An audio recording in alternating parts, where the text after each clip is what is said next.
quickly. Well, okay, but that being the case, we do want you to call us if you've got any comments or any thoughts on your mind about the show today, of course, and about sunshine. And, of course, this last week in Muskegon, it was a tumultuous week. That phone number to give us a call, 231-830-3109. And today, okay, it is Spring Ahead Day. It's March 11th, 2012. And as always, we will focus on how the political class in Muskegon County has affected us here, and how often their own irresponsible fiscal financial behavior has led to very serious situations. And, of course, you don't have to be a resident of Muskegon County or even West Michigan or even the state for what we talk about to be of interest, I would hope, to you, certainly of importance to you, because this same playbook really is played out throughout the country in small towns, big towns, cities, and states. Sacramento, Harrisburg, Jefferson County, Alabama. Exactly. So if you hear something going on that we talk about, be it with the transportation, or we're going to be talking about schools today, it's likely going on, if not in your town, certainly nearby. And it is Transparency Week, and it might not be a bad idea when you're done with listening to this show to pick up the phone, or at least get on the computer and take a look at the phone numbers of your elected officials and give them a call on Monday. We have a really great guest. Actually, we've had just a whole bunch of great guests of late, but we got a really excellent guest coming in today on the 9 o'clock hour. That is Muskegon's own, and I would argue the only national media superstar, Education Action Group founder and Fox News contributor Kyle Olson will be in it at a little bit after 9 o'clock. And he, among other things, the Education Action Group does examine our education system from the standpoint, and this is going to be kind of outrageous, I'm sure, for a lot of people, but from the standpoint of how it serves children and parents, as opposed to how it serves other interests who actually make tremendous livings from it. So it's a little different spin than you're likely going to see if you listen to ABC, CBS, NBC all the time. Just before we get into the hot topics and other things, just a reminder, those of you who are listening right now, in particular, we gave a big jolt, a gigantic joke, Honey Bunch and I, this weekend, because we've got some friends in from the newly Freedom to Work state of Indiana. And just a little shout out to Randy and Elaine. Thank you for jolting the Muskegon economy with your presence and the tsunami of dollars that you're spending in our county. And that's what we all want to do, is invite people up here to really give this economy a blast. So, Honey Bunch, you demand, although she isn't a man, so we'll have to maybe edit that out, Oscar, if we can. We got 8 seconds to I'll get right on it. Yeah, there we go. But you are listening to the show today here on AM radio, 1090 WKBZ, but you can listen to it live any place in the galaxy. If you have a computer or a smartphone, just go to newstalk1090.com, and that's newstalk1090.com. And, of course, you can listen to this show.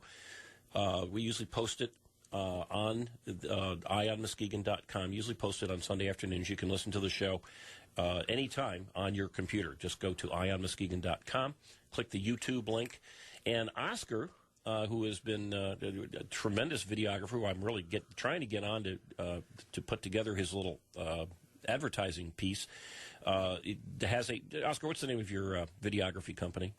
Double O Audio and Video. Double O Audio and Video, and that's doubleoaudioandvideo.com, right? Actually, if you go to the website, it's oo-video.com. Okay, great. Well,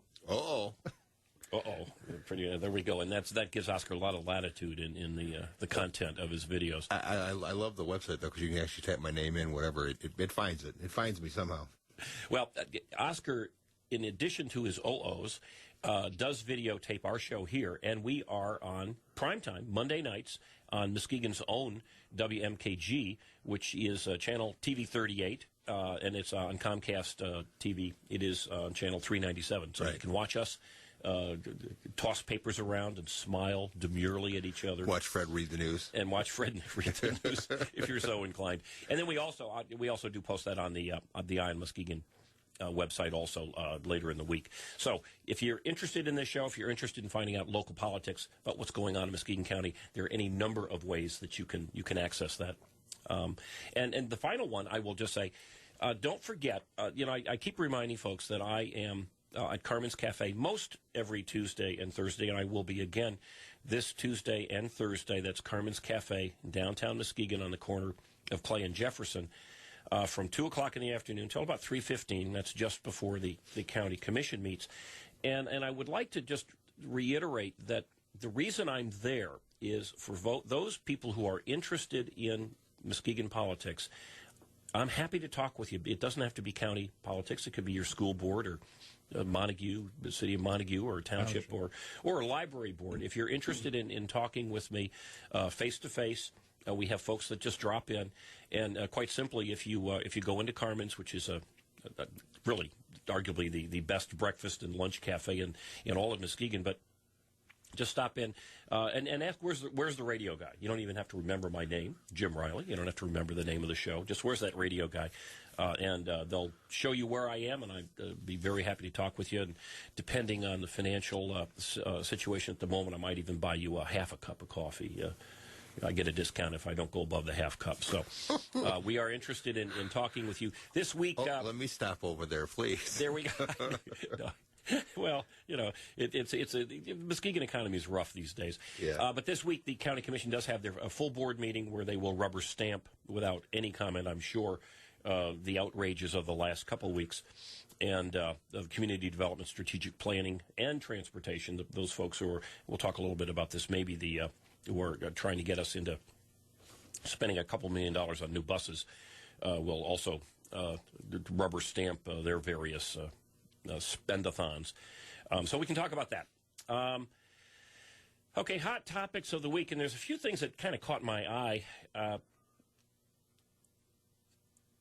Trust but verified, and we talked about this last week. The photo ID, the anti-photo ID required to vote folks are making an enormous kick nationally to make sure that Republicans, and it's only Republicans who are interested in demanding that people who vote actually be citizens and have... Well, they're disenfranchising all those people who aren't citizens. Well, that's exactly right. And I don't, I've got my issues with the Republican Party, but there is, for those people who say that the Republicans and Democrats are all the same, this is one issue that's very clearly a Republican is very different than the Democrats on this, and not everyone within the party, by the way, on the Republican side.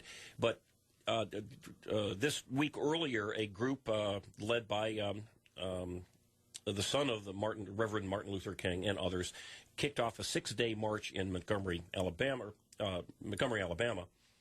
to protest the racist requirements of some states that do require photo ID in order to vote. And I don't want to make too much of this, but the forces that want people who are really not licensed and regular or registered and should not be voting, those forces are out there pushing and pushing and pushing. And if we just let it slide by, we will get caught in the dust. And it makes you wonder why.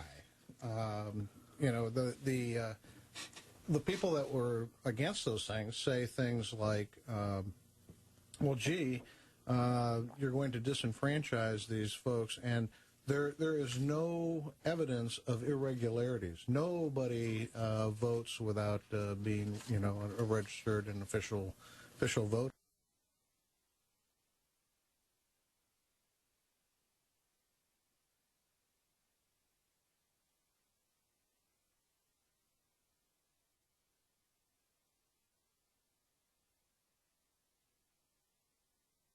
But just be aware, the forces that don't want the requirement for photo ID to vote are out there, very active.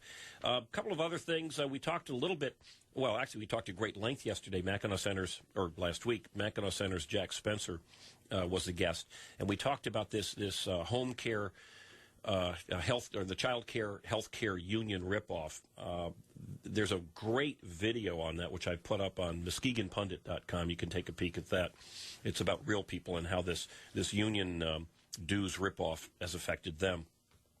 We are always talking about, because the elections are coming up, and the last day to sign up for the primary election for Muskegon County is May 15th, which It sounds a long ways away, but it's really only a couple months away. And we are looking at folks, looking to try to help out people who are interested in running at any level, from the state rep level all the way on down in Muskegon County. And if you are interested in just exploring what's involved in running for public office, either email me at EyeOnMuskegon@gmail.com or give me a call at 231-421-4409. And that information, the number and the email address are on the EyeOnMuskegon.com blog. But we are not being well represented by far too many of our electeds. And the only thing that's going to change that is if you get going. Republican Party is having the Muskegon County Republican Party is having their monthly meeting at Verdonis Monday at 5:30. Everyone is invited. And hear the music kind of tinkling away in the back of my ears. So we will take a break and be back shortly.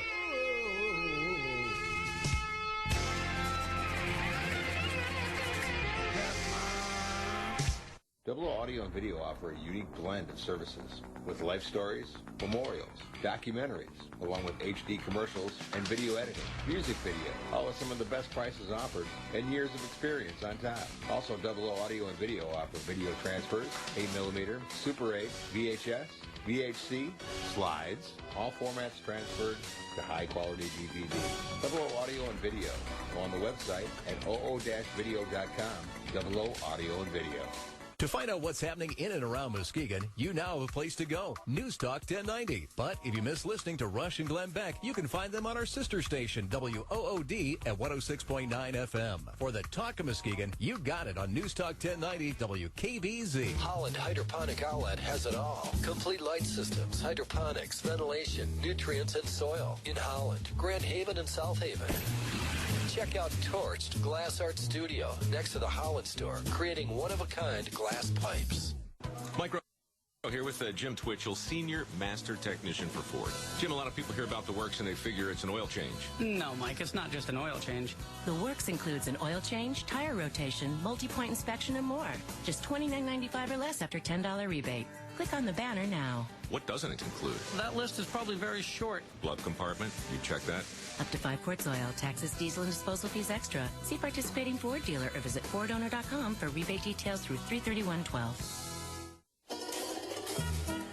If you love food and your heart, go grocery shopping with me, MON, short for mono unsaturated fat. And me, polyunsaturated. We're the Better Fat Sisters. Over here in the cooking oil aisle, choose canola, olive, and other vegetable oils. Liquids are better for your heart than solid fats. You'll also find us in fresh foods like avocados, nuts, and fish. Before you put any baked goods, packaged, and prepared foods in your cart, read the labels. Avoid our bad fats brothers, saturated and trans. They love to clog your arteries. We're heart healthier, but let's face it, we're fats. We all have the same 9 calories per gram, so watch your portions. And thanks for shopping with us. The Better Fat Sisters. Be kinder to your heart. Learn more and get recipes at heart.org/facethefats. Nationally sponsored by Canola Info.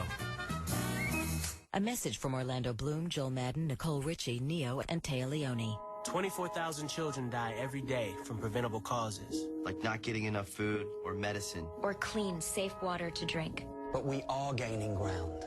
A generation ago, twice as many children were dying. Still, 24,000 every day? I believe. I believe. I believe. Believe. I believe that number should be 0.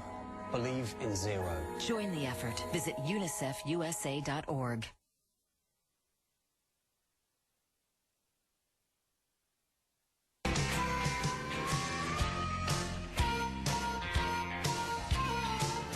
And we are back at EyeOnMuskegon. This is Jim Riley, your friendly and cozy, just cuddly host. Cuddly, cozy, yeah, not cozy, cuddly. Thank you very much. And my speech therapist, the legendary Oscar Osmo, and Captain Fred Birch, sitting there with his Cheshire grin on his face. We're talking hot topics, things that were of interest this past week. One that really blasted me this morning, I was looking at the Drudge Report.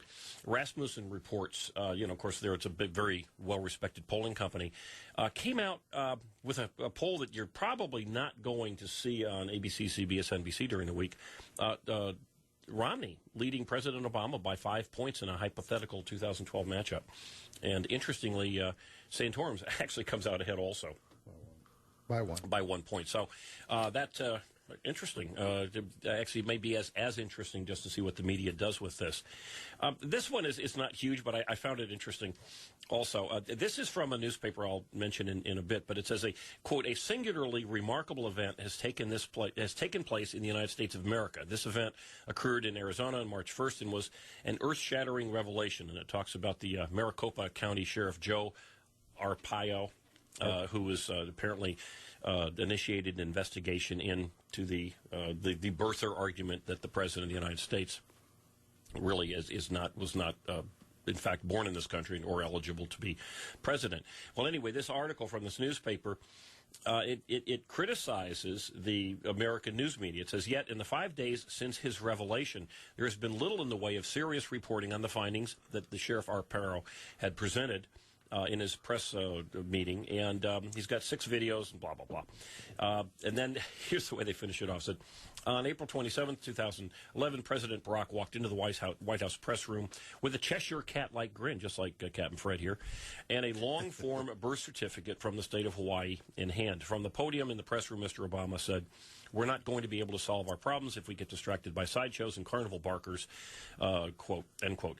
And they go on, quite the barb from a man holding a forged document. That's right, forged. Well, the interesting thing, this, which is a brand new newspaper article, was from our wonderful ally in the world, Pravda, from Russia. So apparently it's a big issue in Pravda in Russia.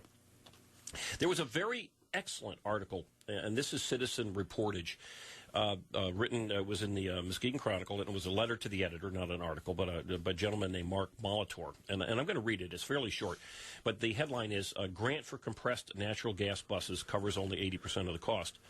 And I currently live in Muskegon County, and apparently he's quite familiar with how the buses are paid for. And this is the attempt by the county for a $1.35 million grant from the federal government, or actually we're going to borrow the money from China and then force your grandchildren to pay it back to get buses for Muskegon. But he says, first, I work for a local manufacturer who actually supplies the rear suspensions for the Gillig buses, so I have a little knowledge of these types of programs. I believe the grants only cover 80% of the bus's cost, so if my math is correct, the county would need to come up with the balance, $337,500. And he then goes on to ask a few other questions at how many buses would the grant cover, where they're going to get the money, and he's trying to contact other county commissioners and not getting response, and perhaps he will.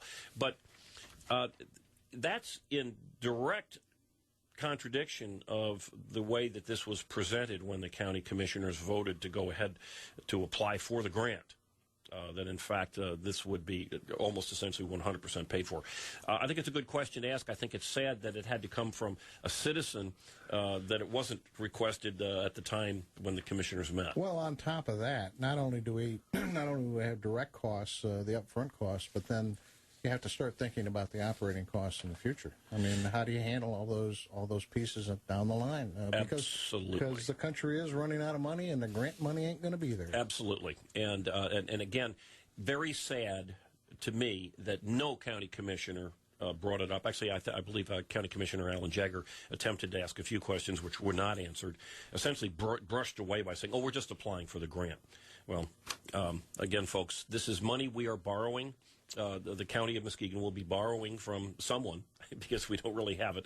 The federal government will go out, get a loan from China, and then your grandchildren will have to pay for that loan. So think about it. But the big story this week, and we don't have a whole lot of time to get into it, I'm sure the Chronicle will get into it deeper, but the big story this Friday was that 2 Muskegon County prosecutors were fired for accepting gifts from a local bail bondsman company. And I don't, in anything here that I've read, I don't see that the bail bond guy did anything wrong. He just offered some things. But we do have lawyers, 2 lawyers, and as it turns out, the sheriff of Muskegon County, Dean Rossler, who did accept gifts from a bail bond company, and of course they are the folks, the prosecutor's office.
The time to buy is now.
Here's the official News Talk 1090 WKBZ forecast. Plenty of sunshine on this Sunday with a high of 56. Winds out of the southwest at 10 to 20. It'll become partly cloudy this evening with clouds increasing overnight in periods of rain showers. A low of 49. Southeast winds 10 to 20. A few showers in the morning tomorrow, then some clearing for the afternoon with a high of 56. Southerly winds at 15 to 25. And back to more sunshine on Tuesday and a high of 54. News Talk 1090 WKBZ, the talk of Muskegon. Hi, I'm Tom Sanaki, and it's polka time, and a perfect time to gather your family together for a good, clean, wholesome family show every Saturday and Sunday mornings right here on the Talk of Muskegon with the Polka Melodies. News Talk 1090 WKBZ Muskegon, WOOD HD2 Muskegon, and NewsTalk1090.com. Come on. It's polka time, polka time, polka time.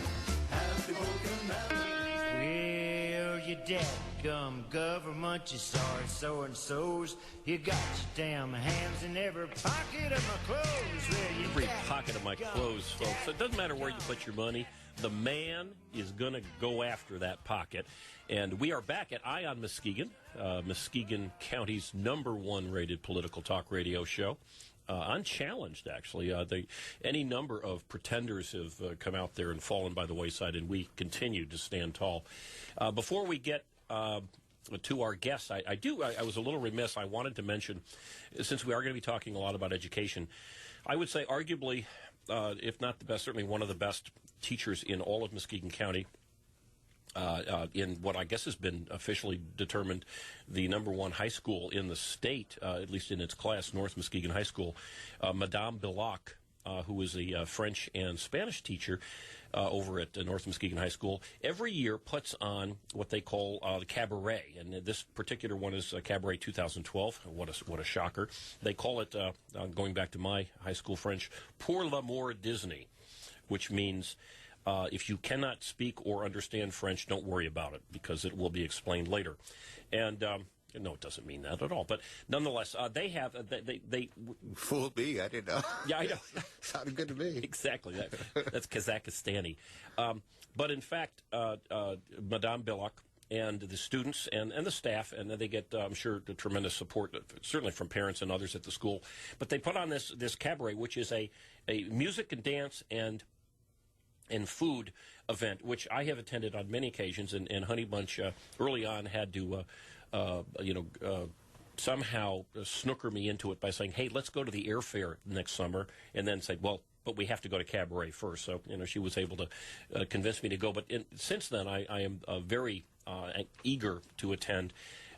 Great food, great entertainment by these young folks, and what Madame Billock has been able to do over the years in terms of getting these kids to sing and dance. And I think they're down to maybe ninth graders and stuff. And these are not the theater kids. These are the French and Spanish students. It's a tremendous event for them. This particular one will be focused on Disney music, and they've got all sorts of Disney stuff they'll be doing. And the money raised from that helps these kids go to usually Europe, but sometimes I think they've been up to Quebec and some other places. So that is coming up this weekend, March 16th and 17th. You can give, I don't know quite how you get in touch with them. The information here is 719-4170. They'll be singing my favorite song in French, too, probably. It's a small world after all. Small world. Yeah, over and over and over again. En français, drive you crazy, perhaps. That may happen. Okay, now getting to our guest, and truly, it's a little disappointing to me as someone who has been in Muskegon County, a resident of Muskegon County for well over 30 years, and how Muskegon quite often talks about, do we have any celebrities? And as a matter of fact, the Muskegon Chronicle just a couple weeks ago ran a deal of who is the big celebrity in Muskegon County, and there were some radio folks from our Clear Channel State studios here in Muskegon. But truly, the true celebrity and the person who's had a significant effect on our life in the country, and a wonderful guy who's shaking his head right now at me, is Kyle Olson. And Kyle Olson is the founder and CEO of Education Action Group Foundation, and that's a nonpartisan, nonprofit organization. And this is going to shock a lot of people. Its goal of promoting sensible education reform and exposing those with a vested interest in maintaining the status quo. So you can imagine right now a good portion of Muskegon County is really angry at what we're going to have on TV. But Kyle is truly a celebrity in his own right. He's a young guy, a Michigan State grad, by the way. Go Green at 3:30 today. He appears weekly on Fox and Friends, which is the Fox News show. In the morning. You've done videos, a recent one with Juan Williams.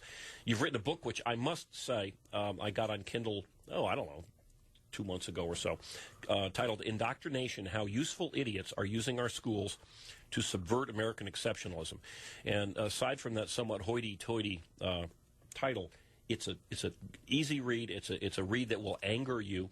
You bring up very specific points of what's going on in our taxpayer-funded schools that truly does subvert what I think many parents would like to have being taught. And you're also a contributor, a columnist to Town Hall and BigGovernment.com, which is Andrew Breitbart's organization. So welcome, Kyle, and good morning. Good morning. Thanks for having me. And I'm going to go get coffee, so run with it. Sure. Well, as you said, running down those different things, what we're trying to do as an organization is show parents, show taxpayers where the dollars are going in our government schools. Because we hear from politicians, we hear from the establishment that we're not spending enough on schools. We need to increase how much we're spending. We need to increase your property taxes, your sales taxes, those sorts of things. And so what we try and do as an organization is peel back those layers to show exactly where the dollars are going. Because the reality is we are spending billions and billions of dollars on education. We're going to talk about Muskegon Heights in a little bit. Muskegon Heights receives the most per pupil of any district in the county, over $15,000 per student. Actually, I'm just looking here. The Chronicle, in a flagrant act of journalism a couple weeks ago, listed as $16,814, and that, by the way, compares with Bloomfield Hills at $11,008, and Birmingham at $11,007. So there's a real significant. They're two rich communities. So there are plenty of dollars floating out there. So the question is, how are they spent? And I think in the case of Muskegon Heights, you had just absolute incredible incompetence on the part of the administration and on the part of the school board. But then what we try and do around the country is we look at teacher contracts, because the reality is 75 to 80% of every dollar that's spent is contained in that contract. And there are provisions like sick days, sick leave buyout, union release time, plastic surgery, all of those really? different. Well, wait a minute. What do you mean? That's not part of it, is it? Well, in Buffalo, New York, they actually have a rider to their health care plan where the school district pays 100% for plastic surgery. And so last year alone, Buffalo Public Schools in New York paid $5.9 million for plastic surgery for teachers, which averaged about $1,700 per teacher. And that actually would make sense, though, because wouldn't an environment for students where the teachers were all attractive, wouldn't that be a better environment for learning? Well, that's a theory, but if you look at the evidence in a place like Buffalo, that certainly is not panning out. So that your tax dollars have not perhaps been as well spent as hoped. Maybe they just need to spend a little more. SAT scores didn't go up because of the But they say half per teacher, I tell you. There you go. There we go. Yeah. All right. Well, it's good to hear the facts there. That's right. So what we try and do is show what is going on. Another example of where we've been very involved and will continue to be involved is in the state of Wisconsin, where, of course, they're trying to recall Scott Walker. Who's the governor of Wisconsin? Who's the governor of Wisconsin, and if you go back about a year, they passed what was called a budget repair bill, which severely reformed collective bargaining for public employees, and different increased the voucher program, did several different things education related. And our organization has been very involved in Wisconsin. We've got a report coming out on Tuesday looking at the bad old days, as we call them, of collective bargaining, to show the huge difference between then versus now. Yeah, this is in the state of Wisconsin. In the state of Wisconsin. And the reason that I think this is important is because both the UAW and the MEA here in Michigan have come up with ballot proposals where they want to, one, put collective bargaining for public employees in the state constitution, and then two, they want to make sure that their dues are being protected and all of those sorts of things. And so, well, wait a sec, though. Having their dues protected, that doesn't seem to be an unreasonable request. Well, the trouble is, we talk to a lot of teachers around the country, or excuse me, around the state, that they don't have the option. There's a teacher here in Muskegon that we've talked to quite frequently, and he's been on Fox and everything. He actually tried to get out of the MEA, but he still has to pay what's called an agency fee, which basically means he's got to pay $500 a year. And why should the state be collecting the dues for the unions? I mean, that's an administrative cost. Well, it isn't the state; it's the schools. It's the school system. Exactly, right? but It's the taxpayers' it's the dollars. government, Okay. and they're collecting the dues for the unions. That's an administrative cost that should be borne by the unions. Well, now there were some votes recently, just within the last year, that I thought addressed that in fact that the teachers' unions would have to get their dues directly from their members. Where's the status? What's the status of that? There's a bill that's going through the legislature. The MEA has been sending out emails related to it, so it must be moving. But the trouble is, I have never seen a legislature do so little with so much. Here you've got a Republican governor, you've got a Republican legislature, and they are just, in my judgment, just fiddling around, doing very little. They're nibbling at the edges. They are, and so I mean, a great example is. So they just lifted the cap on charter schools, so there wouldn't be a limit on charter schools, which are public schools but are run vastly differently than a place like Muskegon Heights. And they had to go back to address virtual charter schools, which are basically computer learning on the computer, and that they just had a horrible time trying to get that bill through the legislature. And in fact, it got through House committee, it got through the Senate, got through House committee, and now it's sitting on the House floor, where it's basically languishing.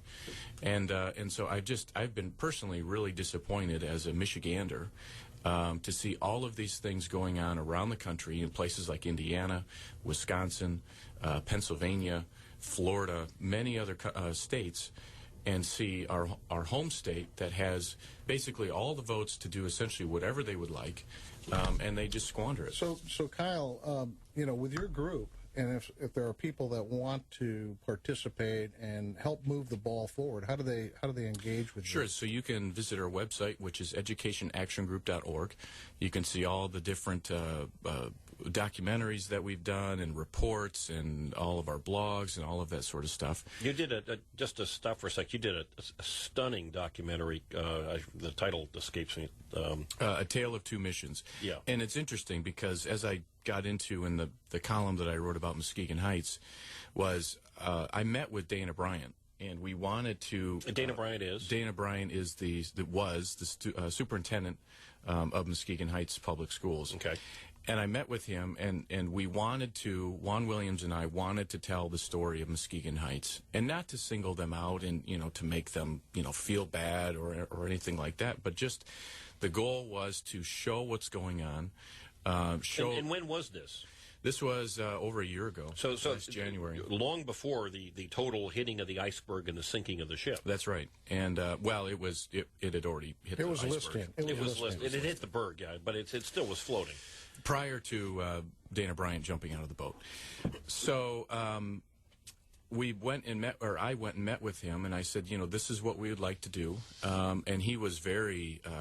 I remember we met at the restaurant at the Hearthstone, and it started going south very, very badly, very quickly, prior to even eating lunch. So it was a very awkward lunch, let's just say that. But the point was, we wanted to basically show what was going on and treat it as a call to action. But he bristled at that. He accused me of attempting to come in from Norton Shores, which is where I live, and basically make them look bad and pick on, that was the word that he used, or the phrase, pick on the students of Muskegon Heights. And he said, how many students are in Detroit? And I said, well, about 80,000. And he said, well, we have 1,500. Why don't you go do something in Detroit? And I said, well, because I live here. And my heart has broken for these students for years, because when you look at the student achievement rates, at least judged by the standardized test scores, 2% of students are proficient, 11th graders are proficient at math, and 6.6% of students are proficient at reading and writing. 6.6% of the students are proficient. Now, can you just explain that in English that maybe that means they can read and write? Couldn't understand. 6.6, less than 10% of 11th graders, according to the standardized test, can read and write at an acceptable proficient level. And so this superintendent was upset with you. No, okay, he was fearful that you were going to make them look foolish, but it seems to me that the proof of beyond foolish, almost criminally negligent, was already there. Well, and that's just it. And so it was not our intent to just simply, point the finger and be negative. And in fact, in working with Juan, he always wants to talk about solutions. Juan Williams. Sorry. He wants to talk about what's working, all of those sorts of things. And so for whatever reason, Dana Bryant didn't want to have anything to do with that. And so we ended up going to Chicago, where we made this Tale of Two Missions, and you can see it at our website, educationactiongroup.org. And but it was interesting because, as I talked about in that column, you contrast this, we don't want to have anything to do with you in Muskegon Heights versus Rahm Emanuel, who's mayor of Chicago, very willingly met with us, talked about the challenges that he's got with a school district that has 23,000 teachers versus probably 100 or less in Muskegon Heights. Now, wait a sec, but Rahm Emanuel, for those of you who may not be familiar, is a staunch, hardcore ex-Democrat congressman, a very close advisor to the President of the United States, President Obama, and is now the mayor, Democrat mayor, if you can imagine, the Democrat mayor of Chicago.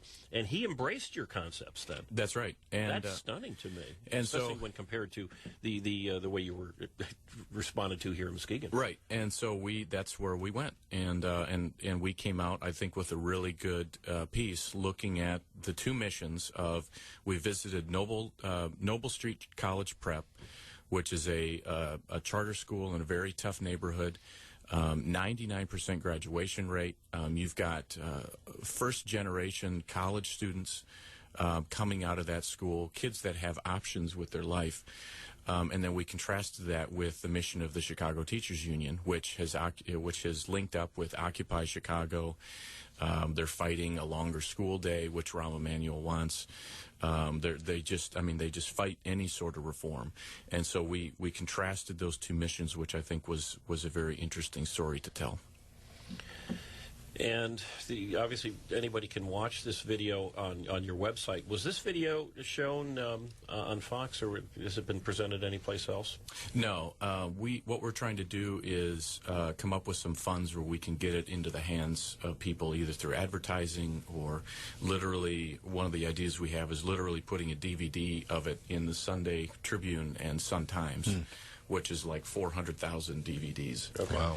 But get it into the hands of people so they can see what's going on. And to me, the interesting story is that, you hear this narrative that, oh, there's just some kids that can't learn, or because of poverty, they just are never going to be able to succeed, and all of those sorts of things.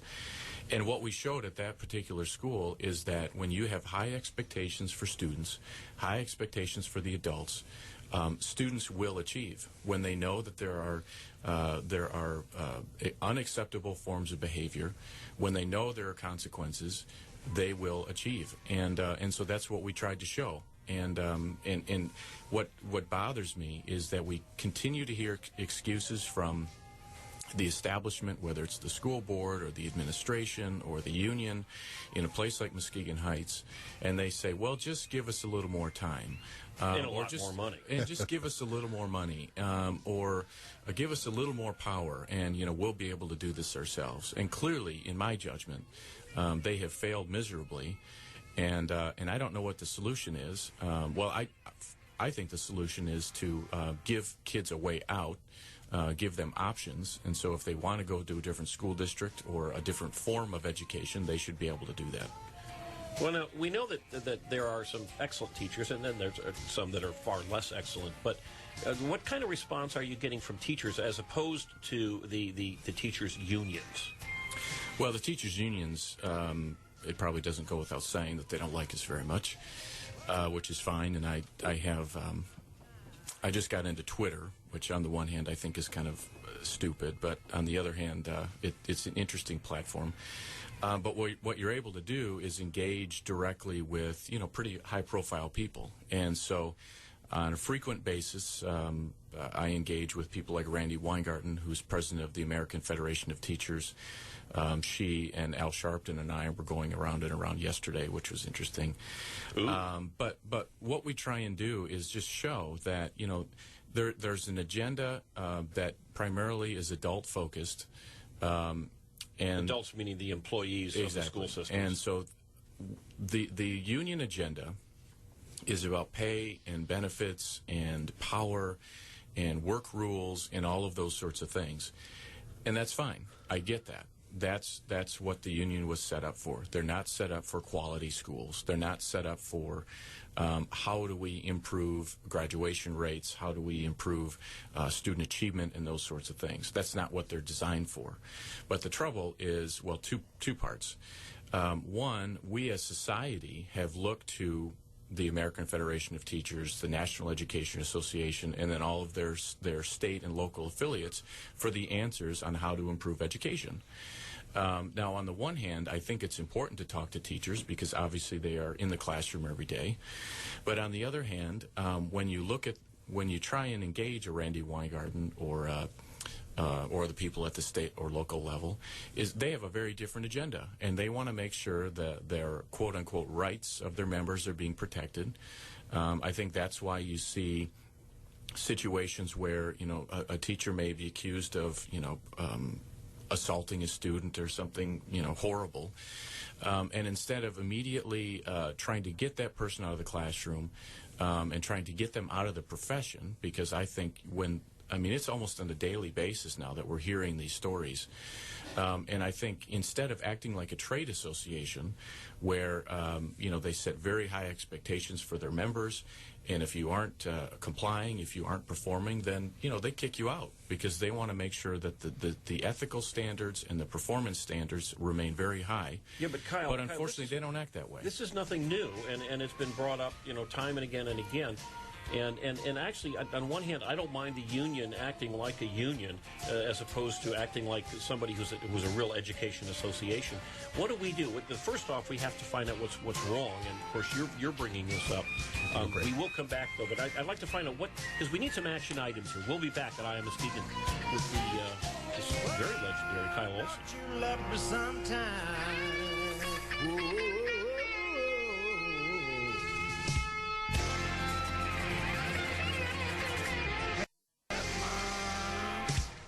Radio. Double O Audio and Video offer a unique blend of services with life stories, memorials, documentaries, along with HD commercials and video editing, music video, all with some of the best prices offered and years of experience on top. Also, Double O Audio and Video offer video transfers, 8mm, Super 8, VHS, VHC, slides, all formats transferred to high-quality DVD. Double O Audio and Video. Go on the website at oo-video.com. Double O Audio and Video. Attention car shoppers, it's an IRS Inventory Reduction Super Sale. Now at Great Lakes Ford Lincoln in Muskegon. Use your tax return and save thousands on our gigantic inventory of over 300 new and pre-owned vehicles. Receive Ford supplier pricing on every new model. Or find pre-owned deals like these. An 010 Ford Focus with SE package, alloy wheels, and 34 miles per gallon. Zero down, just $199 a month. Or a 2010 Ford Fusion 4-cylinder with SE package, 31 miles per gallon. Zero down, and only $229 a month during this IRS Inventory Reduction Super Sale. Now at Great Lakes Ford. But there's more. Get an 010 Chevy Malibu with LT package and 33 miles per gallon. Zero down and $259 a month. For credit, call 231-777-2750 and we'll offer top dollar for your trade-in. But hurry. Our IRS Inventory Reduction Super Sale ends soon at Great Lakes Ford Lincoln in Muskegon. 72 months, 4.99% APR plus tax and fees with approved credit. See dealer for details. I can solve difficult problems for a Fortune 500 company.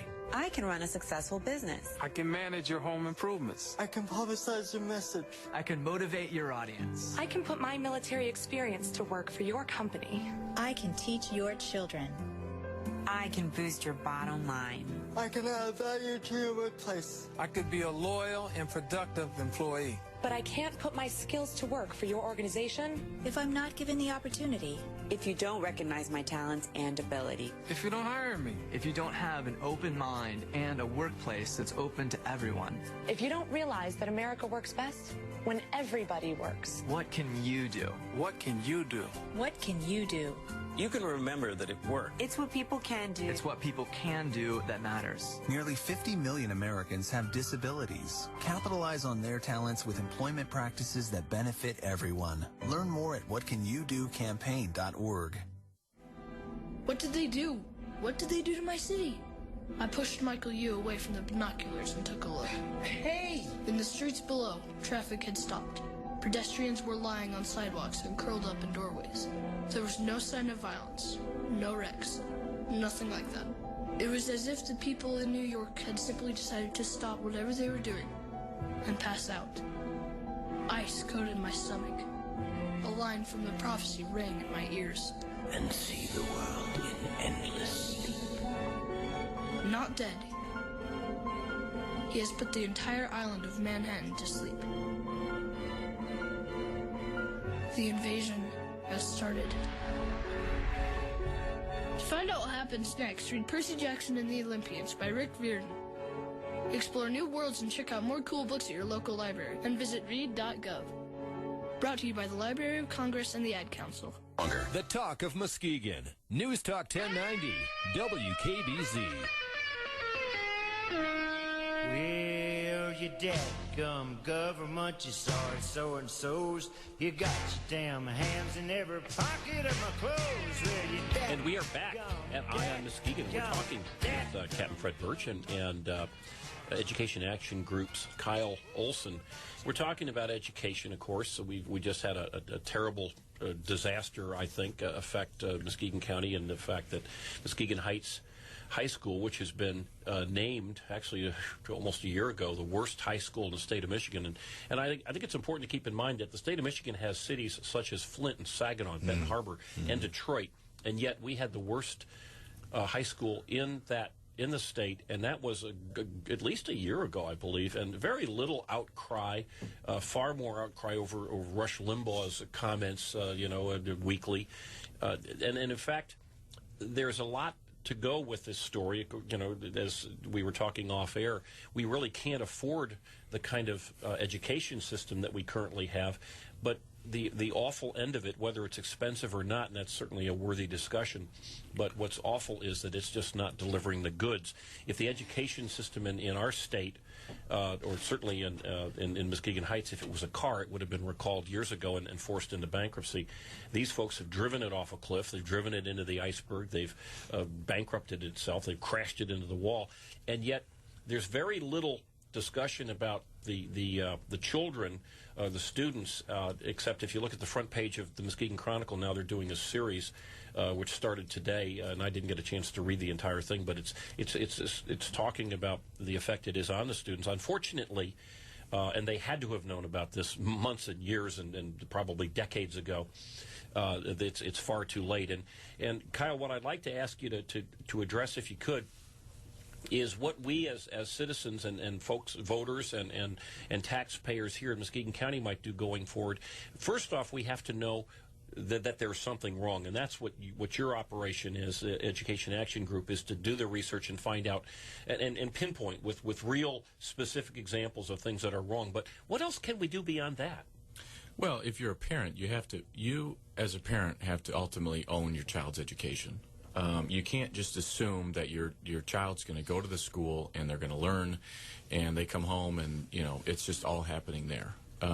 If you as a parent don't feel that the school is doing its job, then you need to get involved, and you need to go to the teacher, you need to go to the principal, right up the chain of command, ultimately with the school board, and you need to own that, because there's two narratives that we hear from the teachers union. One is that parents aren't involved as much as they used to be, and that's a legitimate argument. It is legitimate. Well, it's I don't know if I have yet to see a study that shows that parents are less involved. Clearly, not every parent is doing their job. That's obvious.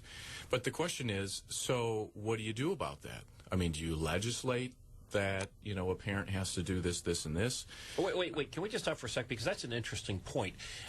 We all hear, and I've heard this very specifically, that we can't educate certain kids because parents aren't involved, which in and of itself is that, okay, well, if you agree we can't educate them, then let's free them up to go some other schools. Mm-hmm. But were parents really, really involved in the early part of the 1900s? Were they really, really involved in 1940 and through 1945? No, parents weren't really involved in the kids' education. Kids went to school and they learned and they got sent back. Well, I think here too we have to ask ourselves, what can the parents expect? I mean, the parents should be able to have some expectations from the schools really? As well. So, if the parents have a certain set of rights or a certain set of things that they should be able to expect. They got to let their schools do some of those things, though, too. A lot of times they've pulled back everything that the school did, so the school can't take care of the kids and do what they used to do because they have no control anymore over when the you kids. Say, though, they have no control, do you mean what, the teachers? The teachers have no control. Because that's an issue, too. Yeah. But isn't this an implied contract between the students, the teachers, the parents, the administration, the taxpayers? Shouldn't we all have a certain set of expectations? And why is it that one group of people's expectations are getting all of the attention, and those people who we are actually servicing, the students, the parents, the taxpayers, their expectations are not being serviced? I mean, what are the actual goals of our education system? Because I can agree with him, too, as far as, well, I don't know if you were agreeing with that, but I know when I was living in the Heights and we had a Cub Scout group, and I was Cub Master or whatever, but anyway, we got these kids together, and we had them do the little things and everything else, and they were going to show their parents what they did and put on a little play or whatever. Nobody showed up. Yeah, big difference between a volunteer group and a professional group. That's a real problem. I'm not paying for the Cub Scouts. Okay, I agree that there are some issues there, and I don't disagree that parents need to be involved. But as Jim brought out, this is a centuries-old educational system that we have since we went to universal education. Okay, and it has only been in the last 25 or 30 years that we have had significant issues of the things that we are talking about. What has changed in the last 25 years, or 30 years, or 40 years that made it all of a sudden we had a problem? Well, I can tell you one change, and I'm not placing any blame, but I can tell you that in the late 60s is when schools actually became unionized, teachers unionized. Now, that's not to say that that's a bad thing, as Kyle said before, but it is to say that we have tipped the balance in some way between this social contract that we have. And so I would like Kyle to kind of address, what are the requirements? Sure. Well, to that point, though, first, you're exactly right. I mean, when you see a labor fight that's playing out, in any community, Muskegon Heights or Reese Puffer or wherever it may be playing out, I mean, what are they fighting about? They're fighting about pay, benefits, brand of health insurance, how long the school day is going to be, all of those what I would classify as adult issues. And we're not, those fights are not about what can we as adults in the system do to improve graduation rates, to improve student achievement. What do we have to do to reform ourselves so the students get a better education? That, unfortunately, is never what the fight is about. It's always about the collective bargaining agreement that stipulates all of these sorts of things. We were very active in Indiana last year where they had they reformed collective bargaining and they created a statewide voucher program and all of that. In the state of Indiana, and I don't think it's certainly not unique, but they literally, in that collective bargaining agreement, it stipulated what color paint they were going to use in the teacher's lounge. I mean, it's just stuff like that has shifted the focus to adult issues. Well, let me just jump on here because I think this is an important issue here for us here in Muskegon, and I do want to get to an action point because there was an article in the Chronicle this past week where it quoted the president of one of the local manufacturing companies. And he was saying, now remember, we have, I think the official unemployment rate here is something in the 10, 12, who knows what it is, but the real unemployment rate is significantly higher. But he was saying that they're having a hard time finding qualified workers to get into the entry-level factory jobs that they have available. And I've heard other presidents and senior executives of Muskegon County-based companies say the same thing. And the Chronicle chose to posit that as proof that the economy is getting better, which really freaked me out because that's not the case at all. But what the reality is, and what I've been told by these executives, is they have not really very tough requirements, but they have a few requirements that they demand in order to hire somebody. They have to be a high school graduate. They have to not be a felon, and they have to pass a drug test. And they're having a hard time finding people, not that have engineering degrees or college degrees at all, but that can pass those three basic requirements. And it seems to me that the schools, obviously, in theory, they're pushing for becoming college graduates, but the problem is when you have less than 10% of these, they're not college graduates, high school graduates, when you have less than 10% of them who can actually read at an adult level, and they are even graduating from high school, that they're unemployable. And this is what our schools are putting out as unemployable young adults. Well, it goes even further because it's social pieces, too, such as do you get to work on time? Can you interact with other people? can you take directions from your boss? So, but in order to fix this, Kyle, you said something that I'll maybe disagree with a little bit. The parents have got to take ownership. What's happened, I think, to the detriment, and I'm not saying it's wrong, but to the detriment of our education system, is that those parents who do care have either moved to the school systems that do deliver and do educate, or they've moved to either private schools or charter schools, or maybe even homeschooling. Those are the parents that have the wherewithal to affect real change. And instead of going to the school boards and fighting with the system, they've just said, hey, look, I'm going to move out and go to a place where I can get what I want. What does the parent who maybe isn't, got the big mouth and got the big money, got the ability to move, what does that single parent do? Going to a school board meeting, and I've attended many, as I'm sure you have, you're shouted down. You're the only person in a large room filled with the local school employees, most of them teachers, saying, I'm unhappy with the product and the service you're delivering. Sure. Well, they need to get involved, and they need to band together and do something about it. How would they go about doing that? Well, an interesting phenomenon that's been happening around the country is parent unions have been forming. Never heard of the concept. Parent union. Explain that. A parent union basically is parents who are banding together to try and transform their school. Some are actually getting involved in politics, and so they're electing school board members who are more attentive to parent and student needs. But that is what is happening. And so parents, as I said before, parents have got to own the education of their kids. And so I agree that there's some parents who are doing that, and they're either taking their kids to a different school, or they're homeschooling or whatever. But those parents that are not doing that, at least to this point, they have to step up. Could these parent unions actually step up to the bargaining table at some point? I mean, here's one of the problems we have, for example, in the county with the county commissioners. There is no voice for the taxpayers. There is no voice for the people that pay the bills. The county commissioners rubber stamp the contract.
with my wife and child. To learn how you can help our paralyzed veterans, visit pva.org. A public service message from Paralyzed Veterans of America. I knew I was stuck at this kid's house for the night. I decided to just go to sleep and get the night over with. But those guys came into the bedroom and got into a massive pillow fight. Let me tell you, it's not easy falling asleep when a sweaty little kid falls on you every 5 seconds. Even after the lights went out, Raleigh and his friends stayed up. A bunch of them snuck up on me to try and pull a hand in a bowl of warm water trick. Well, that was enough for me. I went downstairs to sleep in the basement even though it was pitch black. I left my sleeping bag upstairs and that was a mistake because it was freezing. I think it was probably the longest night of my life. When the sun came up this morning, I found out the reason it was so cold. I was sleeping right by the sliding glass door, and some fool had gone and left it open overnight. That really stunk, because if I knew there was a way to escape last night, I definitely would have taken it. To read more about the sleepover, check out Diary of a Wimpy Kid, The Last Straw by Jeff Kinney. Explore new worlds and check out more cool books at your local library, and visit read.gov. Brought to you by the Library of Congress and the Ad Council. Car number 7 is pulling into the pit. What's my winning diabetes plan? Start taking action now for diabetes. Medications. Got them. And my insulin supplies. Exercise. Most days. Blood sugar level?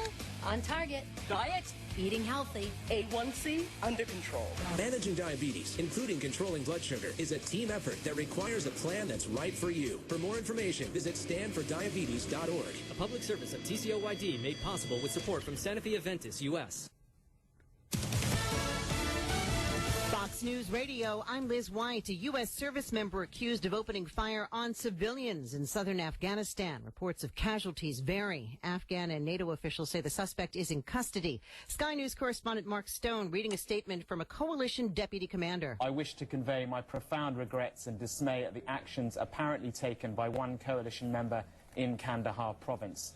And there's a bit more here we can see. I cannot explain the motivation behind such callous acts, but they were in no way part of authorized ISAF, that's the International Security Assistance Force, military activity. The statement also says an investigation to establish the facts is underway. Key GOP primaries on tap. Some voters have campaign fatigue. Others welcome more. Getting to see the down and dirty of everybody.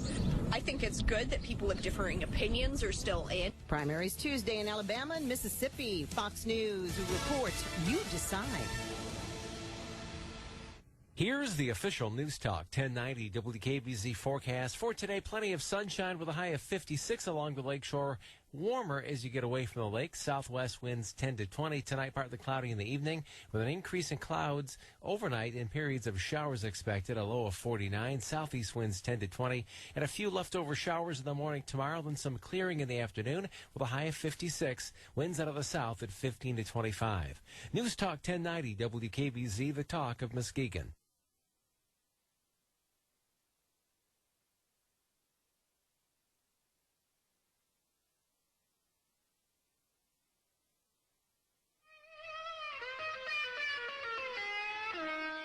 Well, you dadgum government, you sorry so-and-sos. You got your damn hands in every pocket of my clothes. Well, you dad.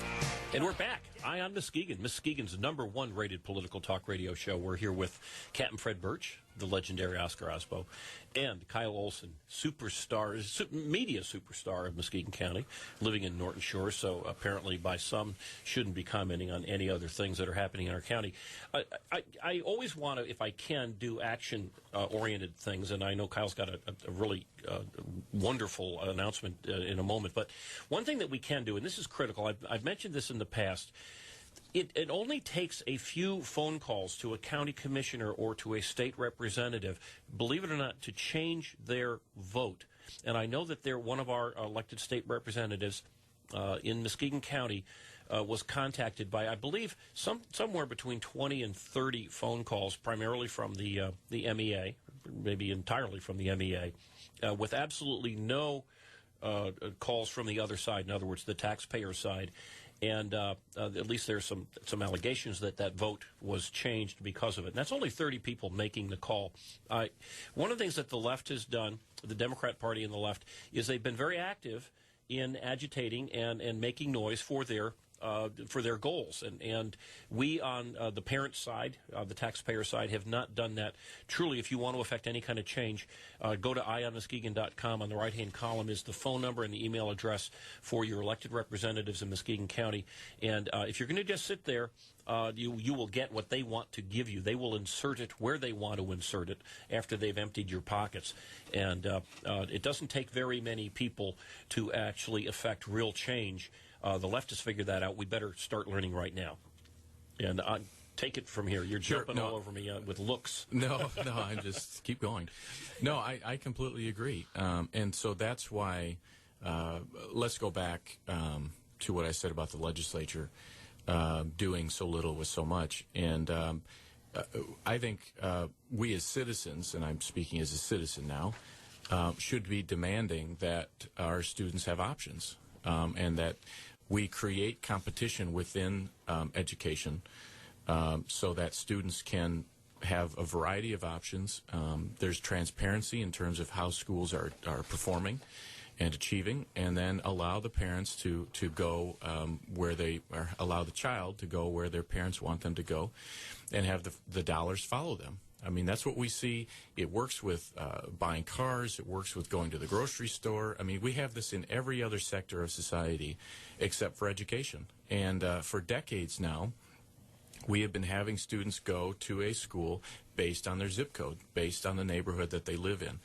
And so if you live in Muskegon Heights, generally speaking, the way it's worked for the last, many, many years is that that's the school you're going to go to. And many parents have not had options. One, because a lot of options don't exist.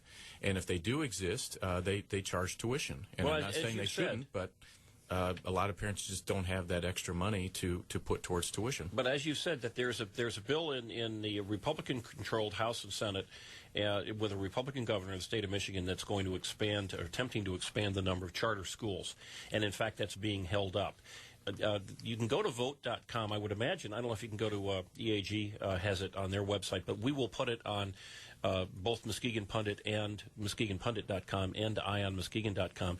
But you can see how these your elected representatives have voted. And here in Muskegon County, we have three. We have our Senator Jeff Hansen. Jeff Hansen. I was thinking of his assistant there, Jeff Hansen. And then we have the two state representatives, Holly Hughes and Marcia Hovey-Wright. We need to find out how they're voting.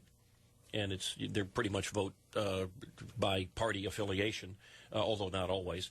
And we need to let them know that we're looking over their shoulder to get some of these choices available to people. That's exactly right. And so talking about solutions, I knew Andrew Breitbart for many months prior to his death. Could you just give us a quick bio of Andrew? A lot of people may not be familiar with who he is. Andrew Breitbart had many sites, biggovernment.com, Big Journalism, Breitbart.tv. He did the Acorn. He did the Acorn thing. He did the Anthony Weiner stuff. Expose. Weiner. You just can't get past that without a joke. Yeah. And so his new site was going to be bigeducation.com. Okay, and those are huge websites, by the way. If you are a liberal or conservative, you're going to visit the Andrew Breitbart, the Big Government, Big Hollywood, and now there's Big Piece and Big Journalism. Yeah, exactly. Big Piece and Big Journalism. And so prior to his death, he and I were talking about bigeducation.com. Where he was going to bring me on as the editor of that site. And basically the point of that site is to look at big education, the education establishment, the system, where the dollars are going. Our focus at Education Action Group has been K-12. Andrew's focus prior to his death was higher education. What are professors doing? How are universities operating? Those sorts of things. And so we were going to bring those two together to create Big Education. Obviously, about 10 days ago, he passed away. But the goal is to continue to be in a position where we can launch that site. And when will this happen? Probably in early April. And your position within the site is going to be? I will be the editor of that site, which means that I will be the one essentially getting all the content there, recruiting stories. That's huge. To get there. And so, because what we both wanted to do was to show parents, show taxpayers, show the media exactly what is happening in education, and compel and hopefully encourage parents to do something about it. Is this going to be a resource then for parents also, in addition to the educationactiongroup.org? Absolutely. And not just parents, but teachers, school board members, students. We want to be telling those stories and have that as a platform for parents and students and teachers to go anonymously and tell their stories. Wow. Well, Kyle, we're going to post those links on EyeOnMuskegon.com and MuskegonPundit.com. Thanks so much for being here. We will, I'm sure, have you back. This is an issue that matters. It's not just taxpayers and teachers and teachers unions. It is parents and it is students. Just as a close up here, don't forget, again, the website here to get all sorts of links is newstalk1090.com. I am on the Talkin' Muskegon show Monday, Wednesday, and Friday from 8 to 9 o'clock. That is on 1090 WKBZ. You can also listen online on iHeartRadio. Thanks again, Oscar, the legendary Oscar, Captain Fred, Kyle Olson. And frankly, thank you, all of you listeners. Please pass the word on. And viewers, by the way, who watch it on every Monday nights on prime time on Comcast 397. Next Sunday, March 18th, we've got another new co-guest host who is going to bring truth, justice, and the American way to Muskegon County residents and businesses, and that's Whitehall's resident tower of intellect, Andy Fink. And we will be talking about a lot of the issues that actually we talked about today. We'll also be talking about those we never really got deep as we'd like about the new iPads that the county commissioners just you bought them, they've got them. How nifty is that? Stay tuned. Tom Sanaki's on 12 o'clock. Fit Girl Carrie will be on the show today, or her show. And you folks have a great weekend on our little piece of heaven. Next week we'll put the eye on you, Muskegon.